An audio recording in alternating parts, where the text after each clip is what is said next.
Phoenix Suns plan on working with Kevin Durant and his representation to find the talented future Hall of Famer a new destination this upcoming offseason. But what does that mean for Devin Booker? Seems like the Suns do plan on building around Devin Booker, and Coach Bud's job security seems to be questioned around some in the NBA, so we'll talk a little bit about that.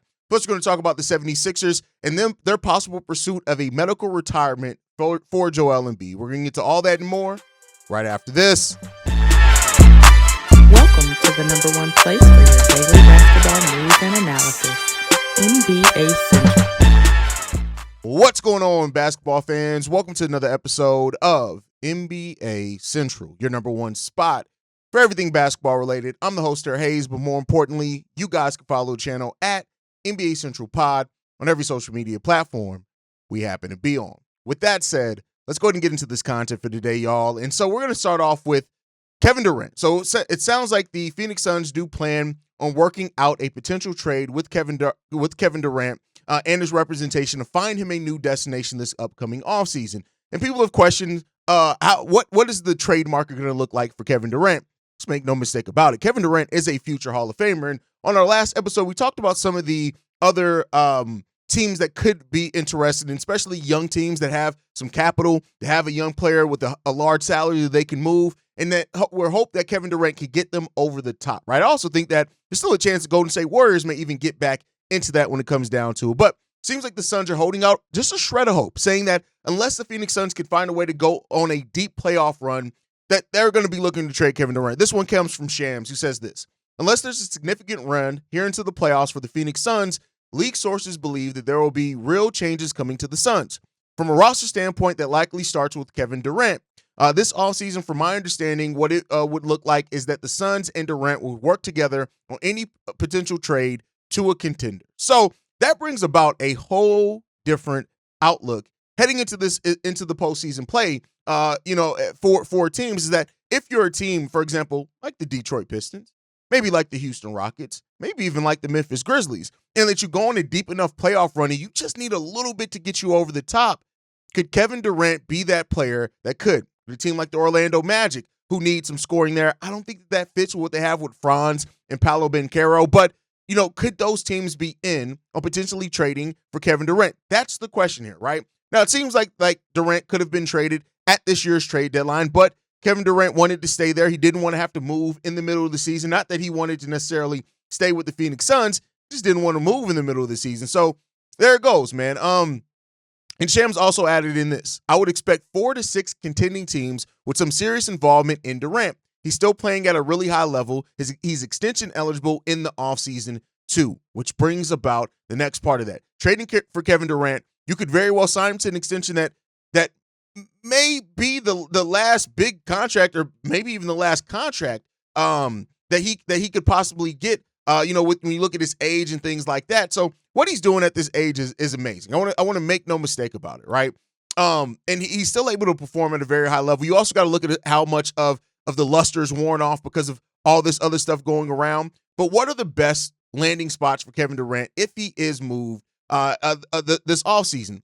I still have the Houston Rockets highly up there as far as them, right? You look at what they have there. If they in being able to match the salary, they can do that, right? Van Vliet could be somebody whose salary makes it easy to make the numbers work as well, right? For him, he has a $44.9 million team option in 2025-26.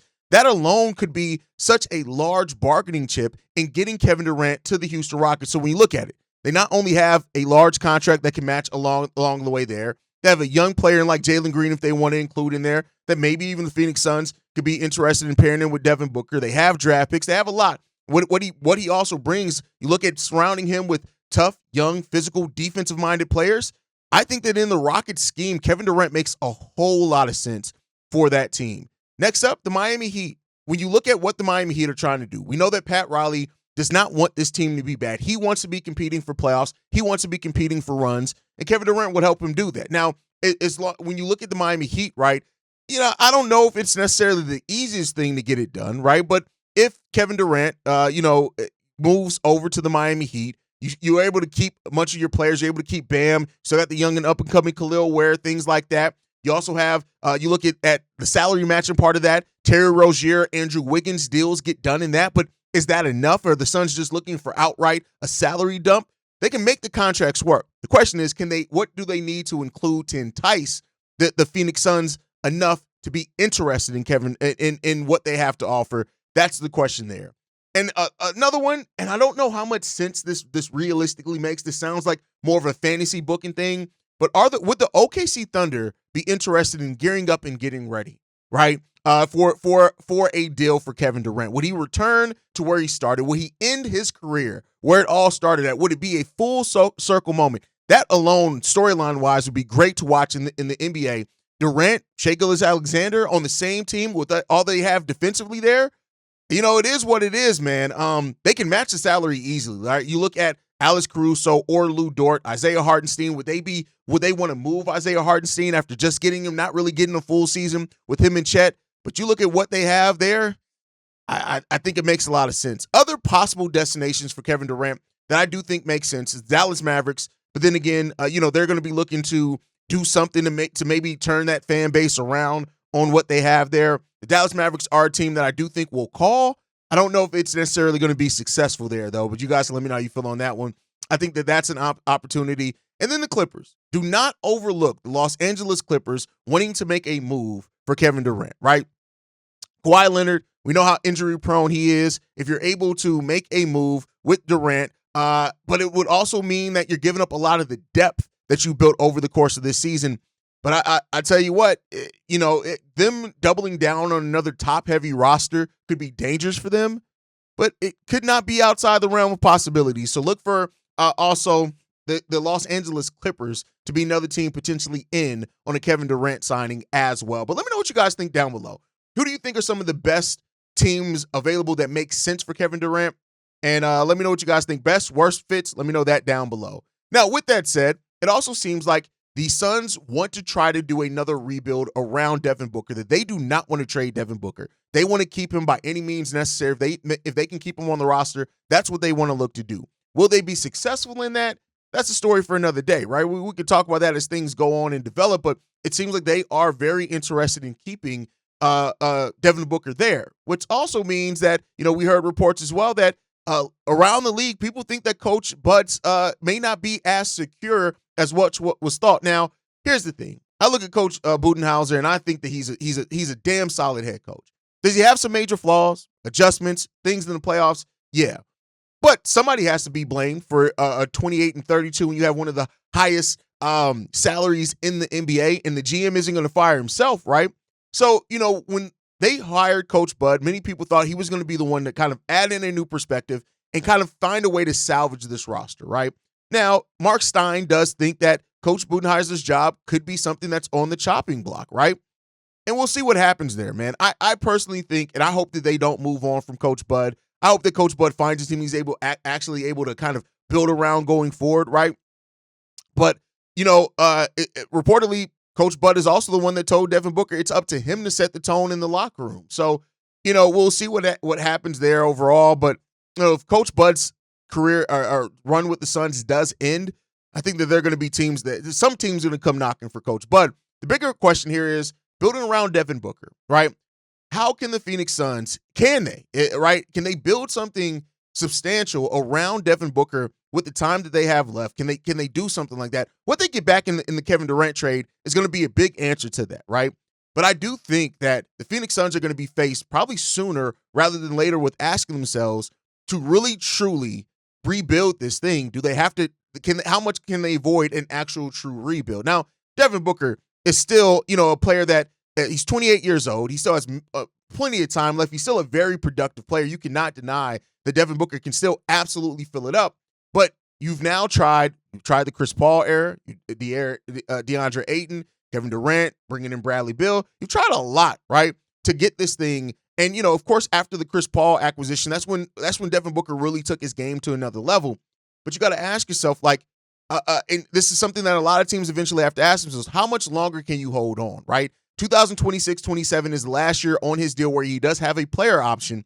And so even if you want to try to do and put the groundwork for something in place this offseason with the Kevin Durant trade, that decision is facing you down the horn here sooner rather than later, right? So it looks like Devin Booker, and I'm wrong when I was looking at Bradley Beal's contract. So you got Devin Booker locked in into 2027-28.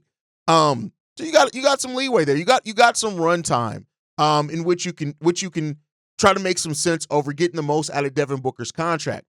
Can they get that done? Keep in mind his contract's $53 million next year, 57 after that, 61 million after that. So, you would have to try to find some answers here sooner rather than later. But I personally think it all comes down to what you get back in a Kevin Durant trade, and then do you get enough back to where you feel, all right, we have the bones of something here that we can start building out something that we feel like can actually help us going forward.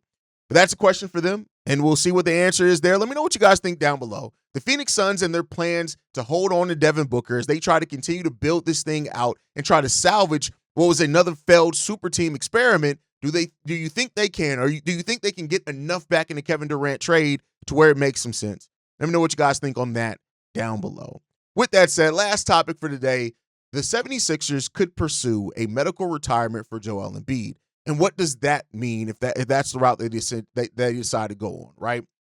The Bulls are in a similar situation with Lonzo to where they could have tried to pursue that. They did not. Look at Lonzo. He ends up getting a contract extension, playing pretty well for the Chicago Bulls, just not shooting pretty overall well. But this one comes from Keith Smith. He says this.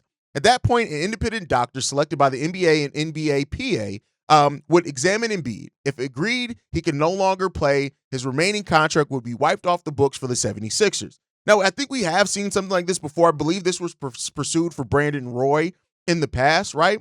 And it does seem like the 76ers are still holding out hope that Joel Embiid is going to recover enough from his injury to be able to get back on the court and be able to get on the court consistently. They don't seem like they're at a place where they're just ready to just exit out of Joel Embiid's contract. If they really want to try to work on this and wait on this to see if Joel Embiid's going to be able to get back on the basketball court.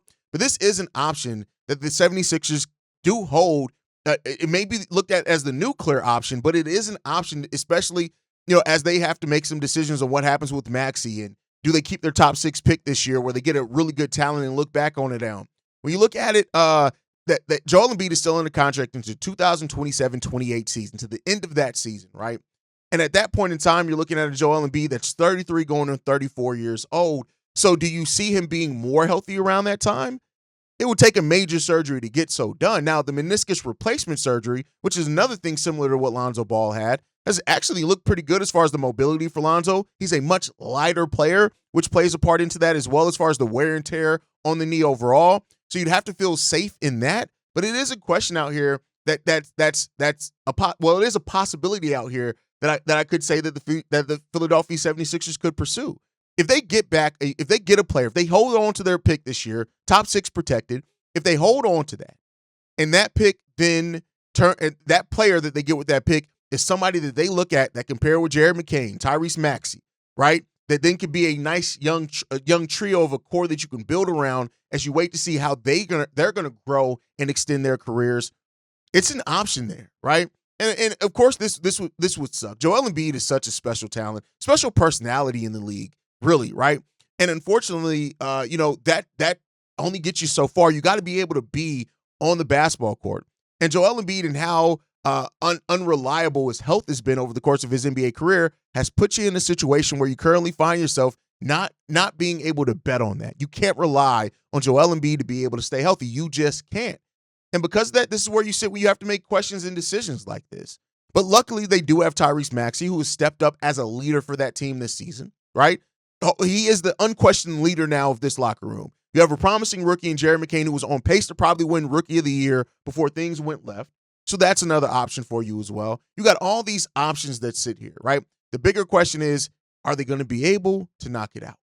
Are they going to be able to do it? Are they going to get the guy that makes the most sense for them in this draft? A lot hinges on the draft. If for some reason they fall out of the top 6, right? Lottery unluck would determine that. And they find themselves not having a first round pick, maybe they want to hold on a little bit longer, right? So all those questions exist for the Philadelphia 76ers. This is a very deep draft. If you can get a top 6 pick in this draft, it could change a lot for you. I guess you just got to wait and see what's going to happen there, man. But let me know your guys' thoughts on everything down below on both the Suns and the Philadelphia 76ers. These are both teams, one in the East, one in the West, that have some serious decisions to make on the future direction of their franchise. Let me know what you guys think on that. Make sure you're following us at NBA Central Pod. You You can send us any feedback, questions, comments, concerns, NBA Central Show at gmail.com. And then lastly, if you want to leave a text message and or voicemail for the mailbag, the number to do so, 773-270-2799. We are the number one spot for everything Chicago Bulls. I'm sorry, everything basketball related. And I'll catch you guys on the next one. Next time I feel like making a video, probably tomorrow. Peace, y'all. This has been a presentation of the Breaks Media.